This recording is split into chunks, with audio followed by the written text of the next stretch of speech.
దేవుని నామమునకు మహిమ కలుగునుగాక. అనుదిన పరిశుద్ధ గ్రంథ పఠనం.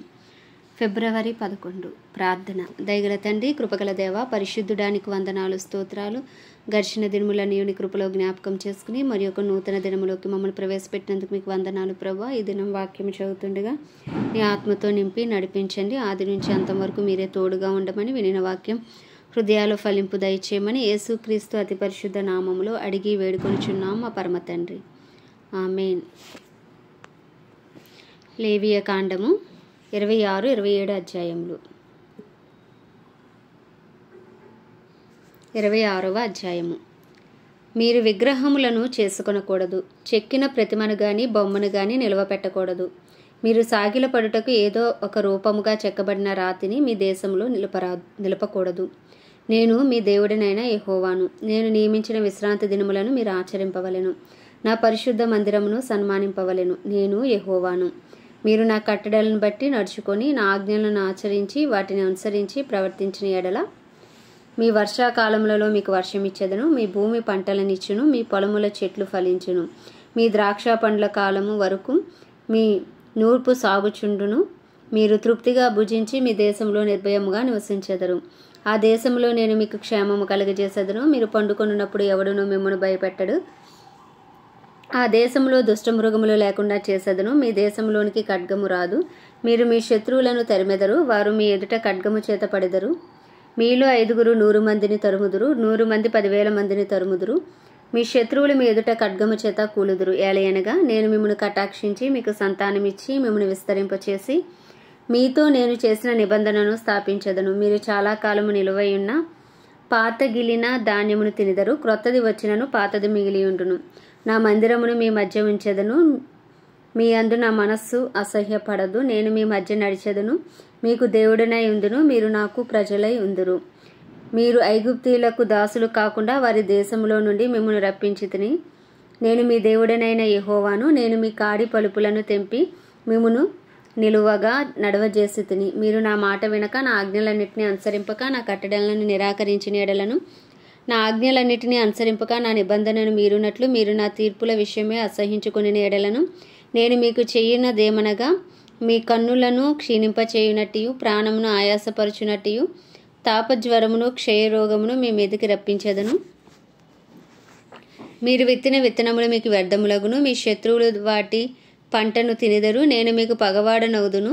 మీ శత్రువుల ఎదుట మీరు చంపబడెదరు. మీ విరోధులు మిమ్మును ఏలెదరు. మిమ్మును ఎవరునూ తరమకపోయినను మీరు పారిపోయెదరు. ఇవన్నీ సంభవించినను మీరు ఇంకా నా మాటలు వినని ఎడల నేను మీ పాపములను బట్టి మరి 7 మిమ్మును దండించెదను. మీ బల గర్వమును భంగపరిచి ఆకాశమును ఇనుము వలెను భూమిని ఇత్తడి వలెను ఉండజేసెదను. మీ బలం ఉడికిపోవును. మీ భూమి ఫలింపకుండును. మీ దేశ వృక్షములు ఫలం ఇయ్యకుండును. మీరు నా మాట విననొల్లక నాకు విరోధముగా నడిచిన ఎడలను నేను మీ పాపములను బట్టి మరి 7 మిమ్మును బాధించెదను. మీ మధ్యకు అడవి మృగములను రప్పించెదను. అవి మిమ్మును సంతాన రహితులుగా చేసి మీ పశువులను హరించి మిమ్మును కొద్ది మందిగా చేయును. మీ మార్గములు పాడైపోవును. శిక్షల మూలముగా మీరు నా ఎదుట గుణపడక నాకు విరోధముగా నడిచిన ఎడల నేను కూడా మీకు విరోధముగా నడిచెదను. మీ పాపములను బట్టి ఇక 7 మిమ్మల్ని దండించెదను. మీ మీదికి ఖడ్గమును రప్పించెదను. అది నా నిబంధన విషయమే ప్రతిదండన చేయును. మీరు మీ పట్టణములలో కూడి ఉండగా మీ మధ్యకు తెగులుని రప్పించెదను. మీరు శత్రువుల చేతికి అప్పగింపబడెదరు. నేను మీ ఆహారమును అనగా మీ ప్రాణాధారమును తీసివేసిన తర్వాత 10 మంది స్త్రీలు ఒక్క పొయ్యిలోనే మీకు ఆహారము వండి తూనిక చొప్పున మీ ఆహారమును మీకు మరలా ఇచ్చెదరు. మీరు తినెదరు గాని తృప్తి పొందరు. నేను ఇలాగు చేసిన తర్వాత మీరు నా మాట వినక నాకు విరోధముగా నడిచినదలా నేను కోపపడి మీకు విరోధముగా నడిచెదను. నేనే మీ పాపములను బట్టి 7 మిమ్మును దండించెదను. మీరు మీ కుమారుల మాంసమును తినెదరు, మీ కుమార్తెల మాంసమును తినెదరు. నేను మీ ఉన్నత స్థలములను పాడు చేసేదను. మీ విగ్రహములను పడగొట్టెదను. మీ బొమ్మల పీనుగుల మీద మీ పీనుగులను పడవేయించెదను. నా మనస్సు మీ యందు అసహ్యపడును. నేను మీ పట్టణములను పాడు చేసేదను. మీ పరిశుద్ధ స్థలములను పాడు చేసేదను. మీ సువాసన గల వాటి సువాసనను ఆగ్రానింపను. నేనే మీ దేశమును పాడు చేసిన తర్వాత దానిలో కాపురముండు మీ శత్రువులు దాన్ని చూచి ఆశ్చర్యపడుదురు. జనములలోనికి మిమ్మల్ని చెదరగొట్టి మీ వెంట కత్తి దూసెదను, మీ దేశము పాడైపోవును, మీ పట్టణములు పాడుపడును. మీరు మీ శత్రువుల దేశంలో ఉండగా మీ దేశం పాడై ఉన్న దినములన్నీ అది తన విశ్రాంతి కాలములను అనుభవించును. అది పాడై ఉండు దినములన్నీ అది విశ్రమించును. మీరు దానిలో నివసించినప్పుడు అది విశ్రాంతి కాలంలో పొందకపోయిన విశ్రాంతిని అది పాడై ఉండు దినములలో అనుభవించును. మీలో మిగిలిన వారు తమ శత్రువుల దేశములలో ఉండగా వారి హృదయములలో అధైర్యము పుట్టించెదను. కొట్టుకొని పోవచ్చున్న ఆకు చప్పుడు వారిని తరుమును, ఖడ్గం ఎదుటి నుండి పారిపోవునట్లు వారు ఆ చప్పుడు విని పారిపోయెదరు. తరుమువాడు లేకయే పడెదరు. తరుమువాడు లేకయే వారు ఖడ్గమును చూచినట్టుగా ఒకని మీద ఒకడు పడెదరు. మీ శత్రువులు ఎదుట మీరు నిలవలేకపోయెదరు. మీరు జనముగా నుండక నశించెదరు. మీ శత్రువుల దేశము మిమ్మును తినివేయును. మీలో మిగిలిన వారు మీ శత్రువుల దేశములలో తమ దోషములను బట్టి క్షీణించిపోయెదరు. మరియు వారు తమ మీదకు వచ్చిన తమ తండ్రుల దోషములను బట్టి క్షీణించిపోయెదరు. వారు నాకు విరోధముగా చేసిన తిరుగుబాటును, తమ దోషమును, తమ తండ్రుల దోషమును ఒప్పుకొని తాము నాకు విరోధముగా నడిచితమనియు నేను తమకు విరోధముగా నడిచితననియు తమ శత్రువుల దేశంలోనికి తమ్మును రప్పించితననియు ఒప్పుకొని ఎడల, అనగా లోబడని తమ హృదయములను లొంగి తాము చేసిన దోషమునకు ప్రతిదండనను అనుభవించితమని ఒప్పుకొని ఎడల, నేను యాకోబుతో చేసిన నా నిబంధనను జ్ఞాపకం చేసుకొందును. నేను ఇస్సాకుతో చేసిన నా నిబంధనను, నేను అబ్రహాముతో చేసిన నా నిబంధనను జ్ఞాపకం చేసుకొందును. ఆ దేశమును కూడా జ్ఞాపకం చేసుకొందును. వారి చేత విడువబడి వారు లేనప్పుడు పాడైపోయిన వారి దేశమును తన విశ్రాంతి దినములను అనుభవించును. వారు నా తీర్పులను తిరస్కరించి నా కట్టడలను అసహించుకొనిరి. ఆ హేతువు చేతనే వారు తమ దోష శిక్ష న్యాయమని ఒప్పుకొందురు. అయితే వారు తమ శత్రువుల దేశంలో ఉన్నప్పుడు వారిని నిరాకరింపను. నా నిబంధనను భంగపరిచి వారిని కేవలము నశింపచేయునట్లు వారి యందు అసహ్యపడను. ఏలయనగా నేను వారి దేవుడనైన యెహోవాను. నేను వారికి దేవుడనై ఉండునట్లు వారి పూర్వీకులను జనుల ఎదుట ఐగుప్తులో నుండి రప్పించి వారితో చేసిన నిబంధనను ఆ పూర్వీకులకు బట్టి జ్ఞాపకం చేసుకొందును. నేను యెహోవాను అని చెప్పుము అనెను. యెహోవా మోషే ద్వారా సీనాయి కొండ మీద తనకును ఇశ్రాయేలీయులకును మధ్య నియమించిన కట్టడలను, తీర్పులను, ఆజ్ఞలను ఇవే. 27వ అధ్యాయము. మరియు యెహోవా మోషేకు ఇలాగు సెలవిచ్చెను. నీవు ఇశ్రాయేలీయులతో ఇట్లనము, ఒకడు విశేషమైన మొక్కుబడి చేసిన యెడల నీవు నిర్ణయించిన వెల చొప్పున వారు యెహోవాకు దాన్ని చెల్లింపవలను. నీవు నిర్ణయింపవలసిన వెల ఏదనగా 20 ఏండ్లు మొదలుకొని 60 ఏండ్ల వయసు వరకు మగవానికి పరిశుద్ధ స్థలము యొక్క తులము వంటి 50 తులముల వెండి నిర్ణయింపవలెను. ఆడుదానికి 30 తులములు నిర్ణయింపవలెను. 5 ఏండ్లు మొదలుకుని 20 ఏండ్ల లోపు వయసుగల మగవానికి 20 తులముల వెలను, ఆడుదానికి 10 తులముల వెలను నిర్ణయింపవలెను. 1 నెల మొదలుకుని 5 ఏండ్ల లోపు వయసుగల మగవానికి 5 తులముల వెండి వెలను, ఆడుదానికి 3 తులముల వెండి వెలను నిర్ణయింపవలెను. 6 ఏండ్ల ప్రాయము దాటిన మగవానికి 15 తులముల వెలను, ఆడుదానికి 10 తులముల వెలను నిర్ణయింపవలెను. ఒకడు నీవు నిర్ణయించిన వెలను చెల్లింపలేనంత భేదవాడైన ఎడల అతడు యాజకుని ఎదుట నిలవవలెను. అప్పుడు యాజకుడు అతని వెలను నిర్ణయించును. మొక్కుకొనిన వాని కలిమి చొప్పున వానికి వెలను నిర్ణయింపవలెను. యెహోవాకు అర్పణముగా అర్పించు పశువులలో ప్రతిదానిని యెహోవాకు ప్రతిష్ఠితముగా ఎంచవలెను. అట్టి దానిని మార్చకూడదు. చెడ్డదానికి ప్రతిగా మంచిదానినైనను, మంచిదానికి ప్రతిగా చెడ్డదానినైనను, ఒక దానికి ప్రతిగా వేరొక దానిని ఇయ్యకూడదు. పశువును మార్చిన ఎడల అదియు దానికి మారుగా ఇచ్చినదియు ప్రతిష్ఠితమగును. జనులు యెహోవాకు అర్పింపకూడని అపవిత్ర జంతువులలో ఒక దానిని తెచ్చిన ఎడల ఆ జంతువును యాజకుని ఎదుట నిలవబెట్టవలెను. అది మంచిదైతేనేమి చెడ్డదైతేనేమి యాజకుడు దాని వెలను నిర్ణయింపవలెను. యాజకుడగు నీవు నిర్ణయించిన వెల స్థిరమగును. అయితే ఒకడు అట్టి దానిని విడిపింపగోరిన ఎడల నీవు నిర్ణయించిన వెలలో 5వ వంతు వానితో కలపవలెను. ఒకడు తన ఇల్లు యెహోవాకు ప్రతిష్ఠితమగుటకే దానిని ప్రతిష్ఠించిన ఎడల అది మంచిదైనను చెడ్డదైనను యాజకుడు దాని వెలను నిర్ణయింపవలెను. యాజకుడు నిర్ణయించిన వెల స్థిరమగును. తన ఇల్లు ప్రతిష్ఠించిన వాడు దాన్ని విడిపింపగోరిన ఎడల అతడు నీవు నిర్ణయించిన వెలలో 5వ వంతు దానితో కలపవలెను. అప్పుడు ఆ ఇల్లు అతని దగును. ఒకడు తన పిత్తార్జితమైన పొలములో కొంత యెహోవాకు ప్రతిష్ఠించిన ఎడల దాని చల్లబడి విత్తనముల కొల చొప్పున దాని వెలను నిర్ణయింపవలెను. 19 యవల విత్తనములు 50 తులముల వెండి వెలగలది. అతడు సునాద సంవత్సరము మొదలుకుని తన పొలమును ప్రతిష్ఠించిన ఎడల నీవు నిర్ణయించు వెల స్థిరము. సునాద సంవత్సరమైన తర్వాత ఒకడు తన పొలమును ప్రతిష్ఠించిన ఎడల యాజకుడు మిగిలిన సంవత్సరముల లెక్క చొప్పున, అనగా మరుసటి సునాదపు సంవత్సరము వరకు వానికి వెలను నిర్ణయింపవలను. నీవు నిర్ణయించిన వెలలో దాని వారడి తగ్గింపవలను. పొలమును ప్రతిష్ఠించిన వాడు దాన్ని విడిపింపగోరిన ఎడల నీవు నిర్ణయించిన వెలలో 5వ వంతును అతడు దానితో కలపవలను.